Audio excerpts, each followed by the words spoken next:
ان 5 سالوں میں میں نے اور میری ماں نے سکھ کا ایک لمحہ بھی نہیں دیکھا۔ بالآخر تنگ آ کر میں نے سمینا کو طلاق دے دی۔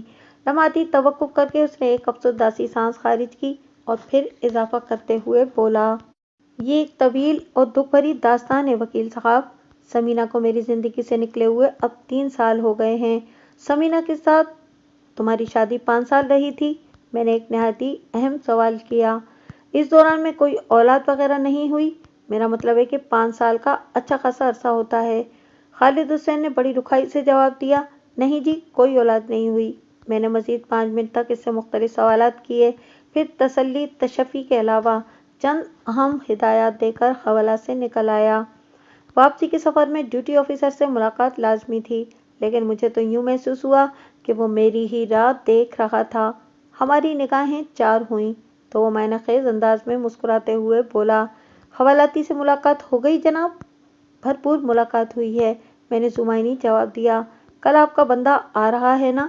اس نے پورے اشتیاق نظر سے مجھے دیکھا۔ ضرور، اس کے سوا کوئی چارہ بھی تو نہیں، میں نے ٹھہرے ہوئے لہجے میں کہا۔ اگر اس معاملے کو ادھر ہی ہینڈل نہ کیا گیا تو خالد حسین بیچارہ بہت بری طرح مارا جائے گا۔ برکت صاحب، آپ بہت عقل مند اور موقع شناس انسان ہیں، وہ توصیفی نظر سے مجھے دیکھتے ہوئے بولا۔ آپ نے بتایا تھا کہ کل صبح آپ کی فلائٹ ہے، کیا میں جان سکتا ہوں آپ کہاں جا رہے ہیں؟ یہ جاننے میں کوئی حرج نہیں ہے، میں نے زیر لب مسکراتے ہوئے کہا۔ میں کل صبح پیرس کے لیے روانہ ہونے والا ہوں۔ وزٹ یا بزنس ٹرپ؟ اس نے خاصی شوخی سے پوچھا۔ وزٹ کا شوق تو عرصہ ہوا پورا ہو چکا، میں نے بے پرواہی سے جواب دیا۔ اب تو تمام تر نقل و حرکت بزنس ہی بزنس ہے۔ وہ میرے جواب سے بے حد متاثر دکھائی دیا، جلدی سے پوچھا، برکت صاحب آپ کس چیز کا بزنس کرتے ہیں؟ میں لیدر جیکٹس کا ایکسپورٹر ہوں، میں نے گہری سنجیدگی سے جواب دیا۔ میرا مال پورے یورپ میں جاتا ہے، ہر 3 ماہ کے بعد میں خود بھی ایک چکر لگاتا ہوں۔ کاروبار کی نگرانی بہت ضروری ہے، پارٹیوں سے بھی ملنا ہوتا ہے، فون پر تو رابطہ ہوتا ہی ہے، لیکن بالمشافہ ملاقات کی اپنی ہی ایک اہمیت ہے۔ اللہ آپ کو خیریت سے لے جائے، وہ خلوص نیت کے ساتھ بولا۔ مجھے امید ہے خالد حسین کے ساتھ یہاں پر کوئی زیادتی نہیں ہوگی۔ میں نے استفساریہ نظر سے ڈیوٹی آفیسر کی طرف دیکھا۔ اب بالکل بے فکر ہو جائیں برکت صاحب، وہ ٹھوس لہجے میں بولا، یہی سمجھیں کہ حوالاتی ادھر اپنے ہی گھر میں ہے۔ میں نے ڈیوٹی آفیسر کی بات سنی اور اس سے مصافحہ کرنے کے بعد بے فکر ہو کر تھانے سے نکل آیا۔ آگے بڑھنے سے پہلے میں آپ کو اس کیس کی کرداروں اور پس منظر سے اچھی طرح آگاہ کرنا ضروری سمجھتا ہوں، تاکہ عدالتی کارروائی کے دوران میں آپ کا ذہن کسی الجھن کا شکار نہ ہو۔ ان میں سے بہت سی باتیں مجھے ملزم خالد حسین، اس کے مخلص دوست سلطان اور ان دونوں کے سیٹ صدیق صاحب کی زبانی معلوم ہوئی تھیں، اور باقی میری ذاتی ریسرچ ہے۔ ان تمام تر حالات و واقعات میں سے میں نے چند اہم نکات فی الحال آپ سے چھپا لیے ہیں، ان کو عدالتی کارروائی کے دوران میں مناسب موقع پر پیش کیا جائے گا۔ ایک بات کا تذکرہ کرنا میں بھول گیا کہ اگلے روز سلطان نے میرے آفس آ کر فیس وغیرہ ادا کر دی تھی۔ وہ اس بات پر بہت خوش تھا کہ میں نے خالد حسین کا کیس لینے کا فیصلہ کر لیا ہے۔ اس نے مجھے بتایا کہ ایک آدھ روز میں صدیق صاحب بھی مجھ سے ملنے آئیں گے۔ میں نے سلطان کے ذمے بھی متعدد کام لگا دیے۔ مجھے اس کیس کے چند کرداروں کے حوالے سے معلومات درکار تھیں۔ سلطان خالد کا بے لوث دوست تھا اور وہ یہ کام بڑے جوش اور جذبے سے کر سکتا تھا۔ خالد حسین ایک بدقسمت اور حالات کا مارا ہوا انسان تھا۔ اوائل عمری ہی میں سر سے باپ کا سایہ اٹھ گیا تھا۔ گھر اپنا تھا، لہٰذا ماں بیٹے کو زیادہ مشکلات کا سامنا نہیں کرنا پڑا۔ ماں نے محنت مزدوری کی اور خالد کو نہ صرف پال پوس کر بڑا کیا بلکہ میٹرک تک تعلیم بھی دلا دی۔ خالد پڑھنے میں زیادہ اچھا طالب علم نہیں تھا، لہٰذا اس نے تعلیم کو خیر بات کہا اور کام دھندے سے لگ گیا۔ مختلف نوعیت کے مزدورانہ کام کرنے کے بعد مکینکی کی طرف نکل آیا اور سخت محنت کے نتیجے میں وہ ایک اچھا موٹر مکینک بن گیا۔ اس دوران میں اس نے مختلف گیراج بھی تبدیل کیے اور بالآخر صدیق صاحب کے گیراج میں وہ سیٹ ہو گیا۔ بیٹے نے باقاعدہ کمانا شروع کیا تو ماں کو اس کی شادی کی فکر ہوئی۔ مختار بیگم کی ایک رشتے کی بہن عائشہ حیدرآباد میں رہتی تھی۔ عائشہ کی ایک ہی بیٹی تھی جس کا نام سمینا تھا۔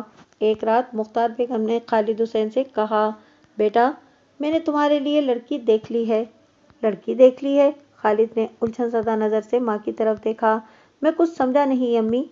اب تم اتنے بھی ناسمجھ نہیں ہو بیٹا، مختار بیگم نے کہا، میں تمہاری شادی کرنے والی ہوں اپنی بہن کی بیٹی سے، وہ جو حیدرآباد میں رہتی ہے۔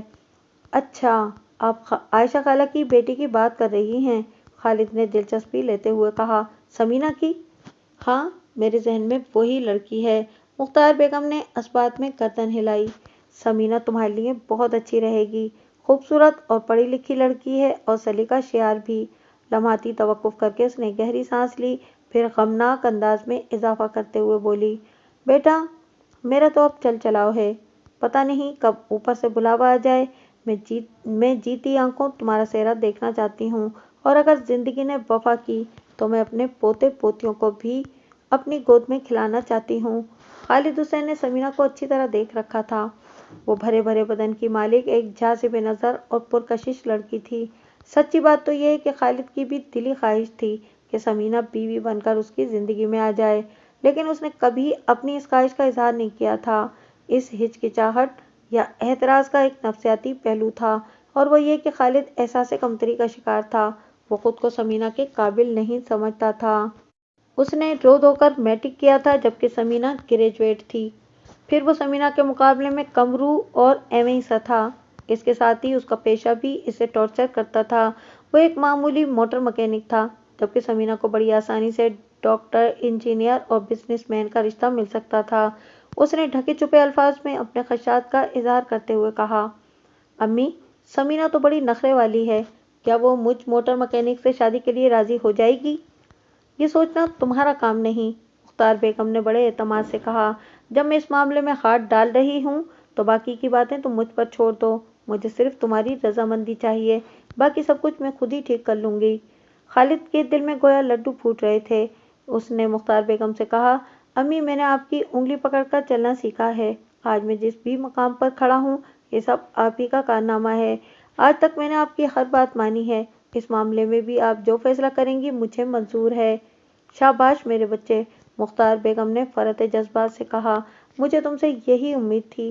اس کے بعد مختار بیگم نے بڑی سرگرمی دکھائی اور 1 سال کے اندر ہی سمینا اور خالد کی شادی ہو گئی۔ خالد کی خوشی کا کوئی ٹھکانہ نہیں تھا، اس کی مسرتوں کو ناپنے کا کوئی پیمانہ نہیں تھا۔ یوں محسوس ہوتا تھا جیسے اسے دنیا جہان کے خزانے مل گئے ہوں۔ شادی کے بعد بمشکل 1 ماہ خیریت سے گزرا ہوگا، پھر بدمزگی کا آغاز ہو گیا۔ بیوی اور شوہر میں انبن رہنے لگی۔ سمینا نے گھر کے کاموں کو بھی ہاتھ لگانا چھوڑ دیا۔ ادھر خالد اپنے کام پر روانہ ہوتا، ادھر وہ لمبی تان کر سو جاتی۔ خالد کی ماں مختار بیگم کی سمجھ میں نہیں آ رہا تھا کہ آخر سمینا کو ہوا کیا ہے۔ 2-3 ماہ تک تو وہ برداشت کرتی رہیں، پھر ایک روز تنہائی دیکھ کر انہوں نے خالد سے بات کی، بیٹا سمینا کو کیا ہوا ہے؟ کیا ہوا ہے امی؟ الٹا خالد نے سوال کر ڈالا۔ تمہیں کچھ نظر نہیں آ رہا بیٹا؟ آپ کچھ بتائیں گی تو پتہ چلے گا نا امی، خالد نے جزبز ہوتے ہوئے کہا۔ مجھے تو کچھ بھی غلط نظر نہیں آ رہا، مختار بیگم نے ٹٹولنے والے انداز میں پوچھا۔ یہ تمہارے ساتھ تو ٹھیک ہے نا؟ جی بالکل ٹھیک ہے، وہ نگاہ چراتے ہوئے بولا، پھر کریدنے والے انداز میں دریافت کیا، کیا سمینا نے آپ کے ساتھ کوئی بدتمیزی کی ہے؟ میرے ساتھ کیا، وہ پورے گھر کے ساتھ انتہائی بدتمیزی اور بےہودگی کر رہی ہے، گھر کا ماحول تباہ و برباد کر کے رہ گیا ہے۔ مختار بیگم ایک دم پھٹ پڑیں، میں کوئی بڑی گڑبڑ محسوس کر رہی ہوں، سچ سچ بتاؤ خالد، معاملہ کیا ہے؟ اگر مجھے کچھ پتا ہوتا تو آپ کو ضرور بتا دیتا، وہ کمزور سی آواز میں بولا۔ آپ سمینا سے پوچھ کر دیکھیں۔ ٹھیک ہے، اب میں اسی سے پوچھوں گی، مختار بیگم نے پرسوچ انداز میں کہا۔ اس سے پہلے کہ پانی سر سے اوپر ہو جائے مجھے اس معاملے کا کوئی نہ کوئی حل نکالنا ہوگا۔ مرض بڑھتا گیا، چوں چوں دوا کی۔ مختار بیگم نے حالات کو سدھارنے کی جتنی بھی کوشش کی، اس سے معاملہ اور الجھتا چلا گیا۔ دن پر دن، مہینے پر مہینے اور سال پر سال گزرتے چلے گئے، لیکن مسئلہ حل نہ ہو سکا۔ فساد اور لڑائی جھگڑا روز بروز بڑھتا چلا گیا۔ اس دوران میں سمینا نے ناراض ہو کر میکے جانے کا سلسلہ بھی شروع کر دیا تھا۔ وہ 6 ماہ حیدرآباد میں رہتی، پھر یہ ماں بیٹا منت خوشامد کر کے اسے کراچی لاتے، وہ چند روز یہاں گزارتی اور پھر بیک ٹو دا پویلین۔ مختار بیگم کی آنکھوں کی بینائی بہت کمزور ہو چکی تھی، لہٰذا وہ اپنی بہو پر کامل نظر نہیں رکھ سکتی تھی۔ سمینا کا کراچی میں جو مختصر قیام ہوتا، اس دوران میں اس کا زیادہ تر وقت آس پڑوس میں گزرتا تھا۔ یہ واحد صورتحال لگ بھگ 4.5 سال تک جاری رہی اور اس کا ڈراپ سین اتنا ڈرامائی ہوا اب کی بار جو سمینہ روٹ کر میں کے گئی تو وہاں سے طلاق کا مطالبہ آ گیا۔ خالد بیٹا، دیکھا تم نے وہ کیا بکواس کر رہی ہے؟ امی وہ طلاق چاہتی ہے، خالد نے پوچھے ہوئے لہجے میں کہا، اور اس نے یہ بھی کہا ہے کہ اگر طلاق میں ہیل و حجت کی گئی تو وہ خلا کے لیے عدالت کا دروازہ کھٹکھٹائے گی۔ اگر تم میرے بیٹے ہو تو اسے طلاق نہیں دینا۔ مختار بیگم جوش میں آ گئی۔ اسے جانے دو عدالت میں دیکھتی ہوں کہ وہ کون سا تیر مارتی ہے۔ کوئی فائدہ نہیں ہے امی اس گند میں پڑ جانے کا، خالد نے بیزاری سے کہا۔ وہ اگر میرے ساتھ نہیں رہنا چاہتی تو اس کے بعد رہ کیا جاتا ہے؟ وہ پچھلے 5 سال سے ہمیں ذلیل و خوار کر رہی ہے، مختار بیگم نے غصیلے لہجے میں کہا۔ میں اسے اپنی بھانجی سمجھ کر بیاہ کر لائی تھی، اس نے تو ساری حدیں پھلانگ دی ہیں۔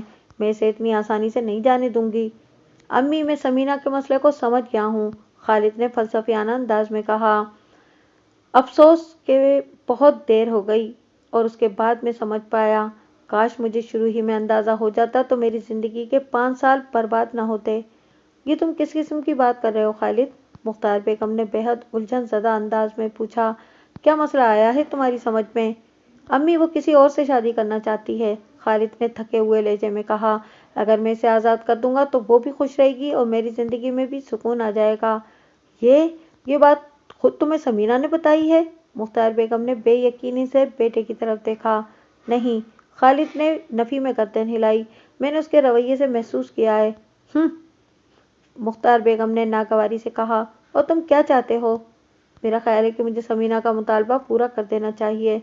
جب تم اسے چھوڑنے کا حتمی فیصلہ کر چکے ہو تو پھر رہنے کے لیے کہنے کے لیے باقی کیا رہ جاتا ہے؟ مختار بیگم نے افسردہ سانس خارج کرتے ہوئے کہا۔ 5 سال کی عذابناک ازدواجی زندگی گزارنے کے بعد وہ دونوں ایک دوسرے سے ہمیشہ ہمیشہ کے لیے جدا ہو گئے۔ طلاق والے واقعے کو اب 3 سال کا عرصہ گزر چکا تھا۔ اس ثانیے کے 1 سال بعد ہی مختار بیگم انتقال کر گئیں۔ پچھلے 2 سال سے خالد حسین تنہائی کی زندگی بسر کر رہا تھا۔ سارا دن وہ گیراج میں گزارتا اور رات کو گھر میں آ کر سو جاتا۔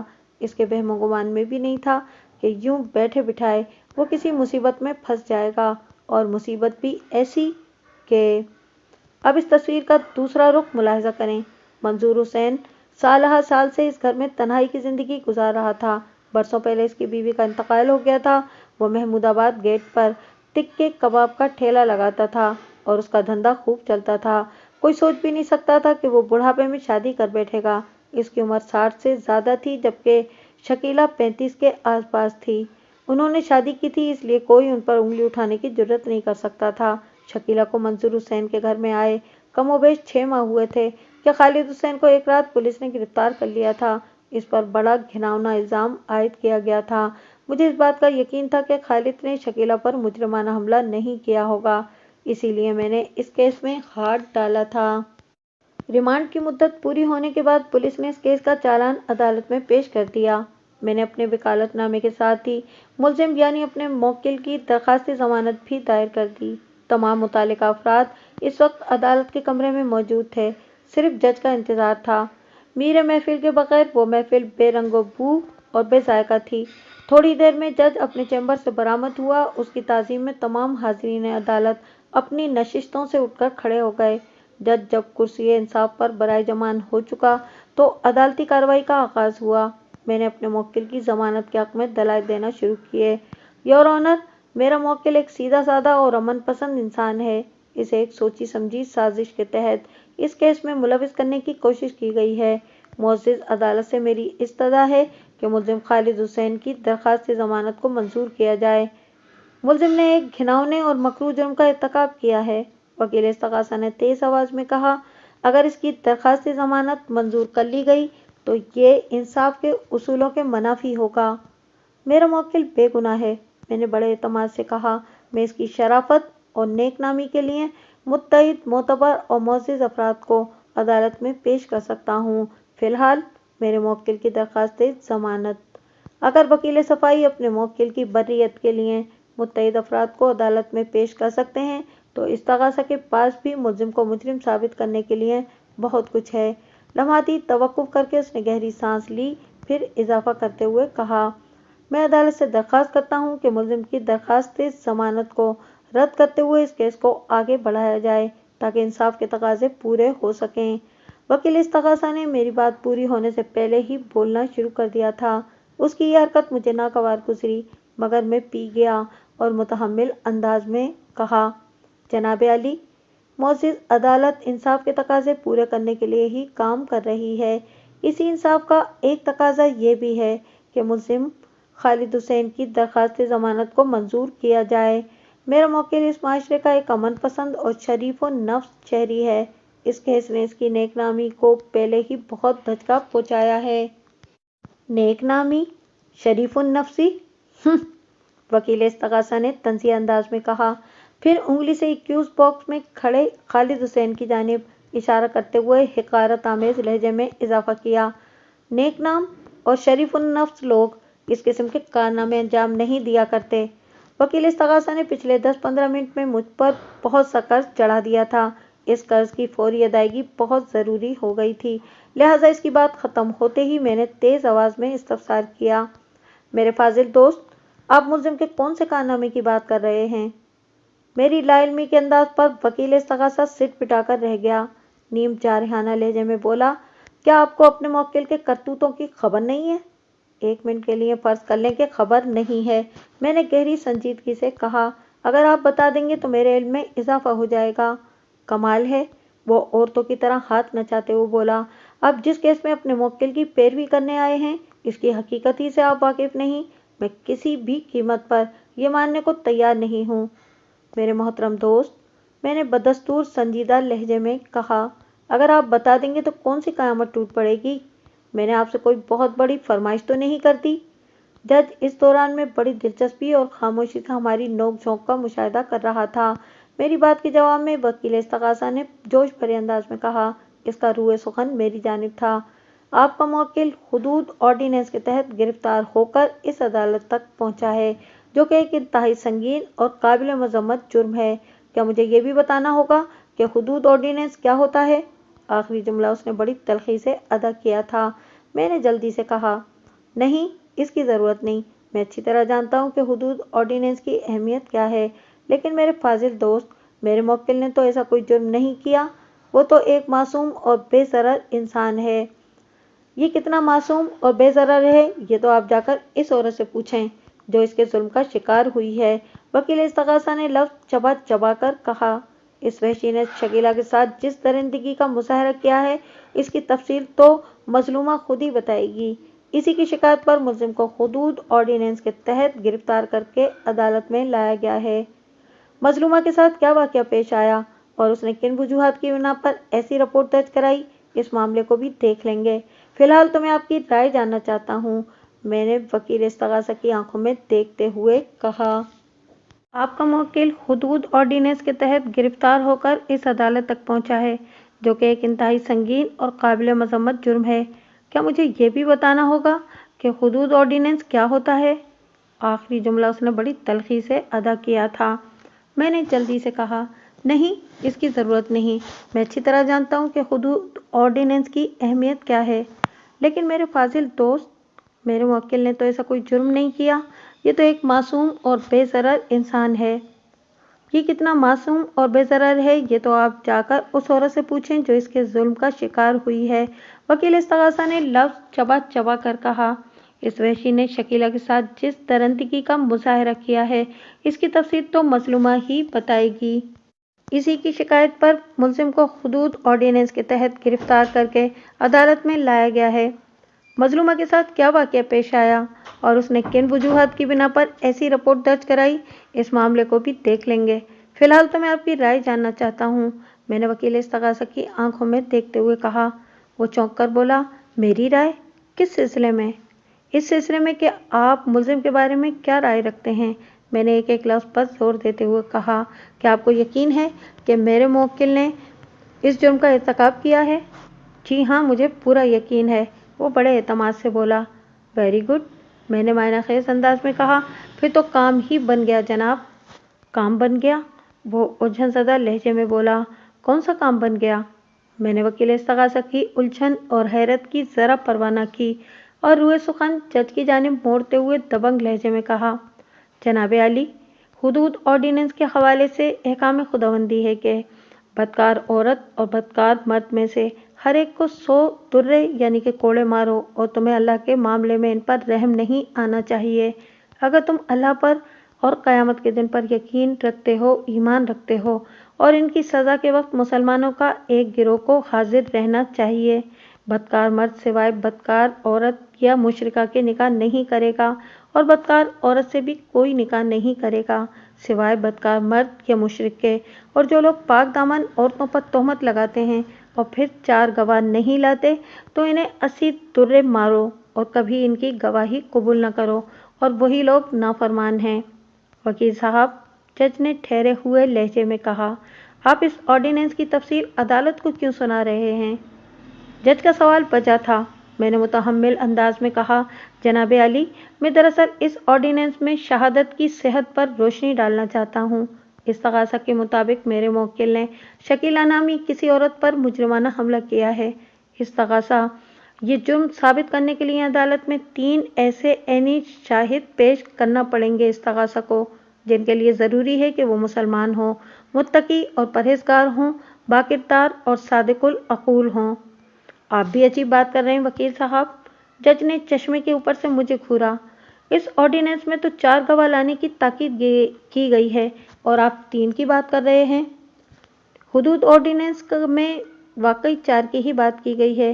3 کا ذکر میں نے اس لیے کیا ہے کہ چوتھا عینی شاہد اس وقت عدالت کے کمرے میں موجود ہے، میں نے ڈرامائی انداز میں کہا۔ کہاں ہے؟ وکیل استغاثہ نے چاروں طرف نگاہ دوڑاتے ہوئے تیز لہجے میں پوچھا۔ جج نے مجھ سے پوچھا، وکیل صاحب، آپ کا اشارہ کس طرف ہے؟ وکیل استغاثہ کی جانب جناب عالی، میں نے ٹھوس لہجے میں کہا۔ تھوڑی دیر پہلے معزز عدالت کے روبرو میرے فاضل دوست نے اس امر کا دعویٰ کیا ہے کہ انہیں پورا یقین ہے کہ میرے موکل نے شکیلہ نامی عورت پر مجرمانہ حملے کا ارتکاب کیا ہے۔ آبجیکشن یور آنر، وکیل استغاثہ چیخ سے مشابہ آواز میں بولا۔ وکیل صفائی لچھے دار باتوں کا سہارا لے کر عدالت کا قیمتی وقت برباد کر رہے ہیں، انہیں ایسی حرکتوں سے باز رہنے کی تلقین کی جائے۔ میں نے کیا کیا ہے؟ میں نے حیرت بھری نظر سے جج کی طرف دیکھا۔ وکیل صاحب، جج نے وکیل استغاثہ سے کہا، آپ اپنی بات کی وضاحت کریں۔ یور آنر، وکیل استغاثہ ماندانہ نظر سے مجھے دیکھنے کے بعد جج سے مخاطب ہوا، استغاثہ کو 3، 4 یا 10 بار گواہ پیش کرنے کی قطعاً کوئی ضرورت نہیں، فریادی عورت کی شکایت ہی کافی ہے۔ شکیلہ کا دعویٰ ہے کہ اس پر مجرمانہ حملہ کیا گیا ہے اور یہ حملہ ملزم خالد حسین نے کیا ہے۔ میرا موکل بے گناہ ہے، میں نے ٹھہرے ہوئے لہجے میں کہا، اور مظلومہ شکیلہ کا دعویٰ جھوٹ اور مکاری کے سوا کچھ نہیں۔ جناب عالی، بات شکیلہ کے دعوے تک ہی محدود نہیں، وکیل استغاثہ نے اپنی فائلوں پر ہاتھ مارتے ہوئے کہا، اگر اس نے زبانی کلامی دعویٰ کیا ہوتا تو پولیس کو اس پر اتنا سنجیدہ ایکشن لینے کی ضرورت نہیں تھی کہ معاملہ عدالت میں آ جاتا۔ اس مجرمانہ واردات کے تمام ٹھوس ثبوت پولیس کی تحویل میں ہیں اور مناسب مواقع پر پیش بھی کیے جائیں گے۔ علاوہ ازیں، اس نے سانس ہموار کرنے کے لیے لمحاتی توقف کیا اور پھر اپنی بات مکمل کرتے ہوئے بولا، علاوہ ازیں سب سے اہم ثبوت مظلومہ شکیلہ کا طبی معائنہ ہے۔ اس معائنے سے ملزم کے مجرمانہ حملے کی تصدیق ہو گئی ہے، لہٰذا اگر ملزم کی ضمانت منظور کی گئی تو یہ فریق ثانی کے ساتھ ناانصافی ہوگی۔ جناب عالی، وکیل سرکار خواہ میرے معصوم موکل کی ضمانت رکوانے کی کوشش کر رہے ہیں، میں نے بڑی رسان سے کہا۔ مناسب وقت آنے پر میں مظلومہ شکیلہ کی عیاری کو بھری عدالت میں بے نقاب کر دوں گا۔ سر دست میں وہ نکات سامنے نہیں لانا چاہتا، ابھی اس کیس کی شروعات ہے، میرے قبل از وقت انکشافات کیس کی آئندہ کارروائی پر منفی اثرات ڈال سکتے ہیں۔ میرے خاموش ہونے پر وکیل استغاثہ نے ایک بار پھر زور و شور کے ساتھ ضمانت کی مخالفت میں دلائل دینا شروع کیے، جن میں مظلومہ کے طبی معائنے، بیڈ کی حالت اور مختلف کپڑوں کے لیبارٹری ٹیسٹ کا بھی حوالہ تھا۔ یہ تمام ایسے پوائنٹس تھے کہ جج نے خالد حسین کی درخواست سے ضمانت کو نامنظور کرتے ہوئے اسے جوڈیشل ریمانڈ پر جیل بھجوانے کے احکامات صادر کر دیے۔ آئندہ روز میرے موکل کا سیٹھ صدیق مجھ سے ملنے آفس آیا۔ یہ ہماری دوسری ملاقات تھی، اس سے پہلے بھی وہ میرے آفس کا ایک چکر لگا چکا تھا۔ وہ پچھلی پیشی پر عدالت میں بھی موجود تھا، تاہم عدالتی کارروائی کے اختتام پر میری سے ملاقات نہیں ہو سکی تھی۔ بیگ صاحب، وہ گمبھیر انداز میں بولا، میں ایک مکینیکل ذہن رکھنے والا انسان ہوں، مجھے قانونی داؤ پیچ سے زیادہ واقفیت نہیں ہے۔ آپ کی کیا رائے ہے اس کیس کے بارے میں؟ میں پوری طرح مطمئن ہوں صدیق صاحب، میں نے بڑے اعتماد سے کہا۔ مگر خالد تو جیل چلا گیا۔ اس نے سوالیہ نظر سے مجھے دیکھا۔ کیس کی نوعیت ایسی ہے صدیق صاحب، کیس کی ضمانت ممکن نہیں تھی، میں نے صاف گوئی کا مظاہرہ کرتے ہوئے کہا، لیکن آپ فکر نہ کریں، وہ جیسے جیل گیا ہے ویسے ہی رہا بھی ہو جائے گا۔ یہ سب عدالتی معاملات کا حصہ ہے۔ مجھے کبھی امید ہے کہ 3-4 پیشیوں میں اپنے موکل کو باعزت بری کرا لوں گا۔ صدیق نے بوجھل سانس خارج کی اور گہری نظر سے مجھے دیکھنے لگا۔ صدیق کی عمر 50 کے قریب رہی ہوگی۔ وہ گندمی رنگت کا ایک پستہ کامت شخص تھا۔ اس نے جینز اور ٹی شرٹ زیب پہن کر رکھی تھی۔ آنکھوں پر سیاہ چشمہ اور بال زلفوں کی شکل میں اس کے شانوں کو چھو رہے تھے۔ اس نے سر کے بالوں کو باقاعدہ تیل وغیرہ لگا کر سلیقے سے سنوار رکھا تھا۔ وہ زیادہ پڑھا لکھا نہیں لگتا تھا، لیکن اس کی باتوں سے تجربہ اور دانشمندی جھلکتی تھی۔ میں نے صدیق کی آنکھوں میں دیکھتے ہوئے گہری سنجیدگی سے کہا، اگر آپ میری کارکردگی سے خوش نہ ہوں تو میری طرف سے آپ پر کوئی دباؤ نہیں، آپ اگر چاہیں تو۔ ایسی بات نہیں ہے بیگ صاحب، وہ میری بات پوری ہونے سے پہلے ہی بول اٹھا، آپ شاید کچھ اور سوچنے لگے۔ پھر آپ اتنے دل گرفتہ کیوں نظر آ رہے ہیں؟ میں نے کہا، آپ کی آنکھوں میں مجھے مایوسی کے سائے دکھائی دیتے ہیں۔ میں سمجھ رہا تھا کہ خالد کی ضمانت ہو جائے گی۔ وہ صاف گوئی کا مظاہرہ کرتے ہوئے بولا، شاید اسی بات کا کوئی تاثر ہو میری آنکھوں میں۔ صدیق صاحب، میں نے دوستانہ انداز میں اسے مخاطب کیا، حدود آرڈیننس کو آپ کوئی معمولی کیس نہ سمجھیں۔ پولیس نے مظلومہ کا طبی معائنہ بھی کرایا ہے۔ علاوہ ازیں استغاثہ کا دعویٰ ہے کہ اس واردات کے ٹھوس ثبوت بھی ہیں اس کے پاس۔ ان حالات کی روشنی میں عدالت کسی قیمت پر ملزم کی درخواست ضمانت کو منظور کر ہی نہیں سکتی تھی، لیکن میں نے لمحاتی توقف کر کے گہری سانس لی، پھر اضافہ کرتے ہوئے کہا، لیکن میں نے مظلومہ شکیلہ کی ذات کے حوالے سے جو ریسرچ کی ہے وہ بڑی کارآمد اور مفید ہے۔ میں اپنی کارکردگی سے کلی طور پر مطمئن ہوں۔ آپ کی دل شکستگی کا سبب شاید یہ ہے، آپ نے اس کیس کی خطرناکی اور سنگینی کو پوری طرح محسوس کرنے کی کوشش نہیں کی۔ بیگ صاحب، یہ کیس چاہے کتنا ہی ہولناک کیوں نہ ہو، مگر مجھے ایک بات کا پورا یقین ہے کہ خالد حسین بے گناہ اور بے قصور ہے، لہٰذا ہر قیمت پر اسے اس وبال سے باہر آنا چاہیے۔ انشاءاللہ ایسا ہی ہوگا، میں نے پورے وثوق سے کہا۔ آپ خالد حسین کو بے گناہ سمجھتے ہیں، یہ آپ کا تجربہ اور مشاہدہ ہے۔ وہ کافی عرصے سے آپ کے پاس کام کر رہا ہے، اس کے اعمال و افعال اور کردار آپ کے سامنے ہے۔ وہ آپ کے لیے ایک کھلی کتاب کے مانند ہے، لیکن معذرت کے ساتھ کچھ عرض کرنا چاہوں گا۔ جی حکم، وہ گہری سنجیدگی سے بولا۔ صدیق صاحب، بدقسمتی سے عدالت انسانی احساسات اور جذبات کو زیادہ اہمیت نہیں دیتی۔ عدالت کو ہمارے سوچنے اور سمجھنے سے کوئی سروکار نہیں۔